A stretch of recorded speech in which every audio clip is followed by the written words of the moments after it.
A well-known Tulsa author is out with a new book that he believes has the power to change the world. Clifton Taulbert says it all starts by accepting the invitation. Clifton Taulbert is no stranger to promotional tours. He's the author of a dozen books. But he says the invitation, which took him 7 years to write, is the most personal of them all. It's weird and it's vulnerable and it's scary, but it was necessary to do.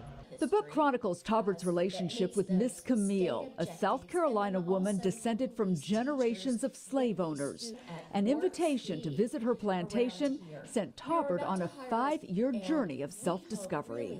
When I drove through that grove of standing oak trees dressed in Spanish moss, I had a cultural meltdown because all I could do was remember the way it was when I was a kid growing up in the Mississippi Delta.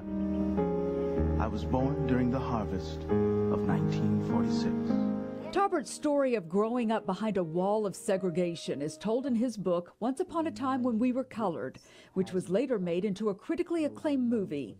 His life today is a success by any measure. He's earned 2 college degrees, started his own company, and been nominated for a Pulitzer Prize.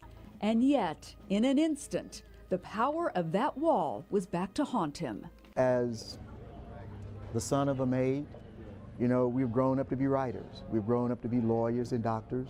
But the lingering lessons of race and place that we encountered as children, it still travels. It still travels with you. Taulbert found himself breaking free of his past alongside a 90-year-old woman who was raised on the opposite end of that divide.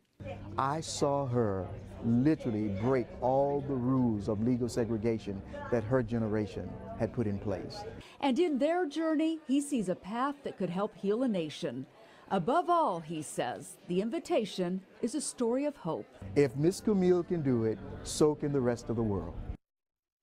And you can find Clifton Taulbert's new book at bookstores as well as Amazon, or you can contact him directly to get a signed copy. You can find the link inside this story at NewsOn6.com.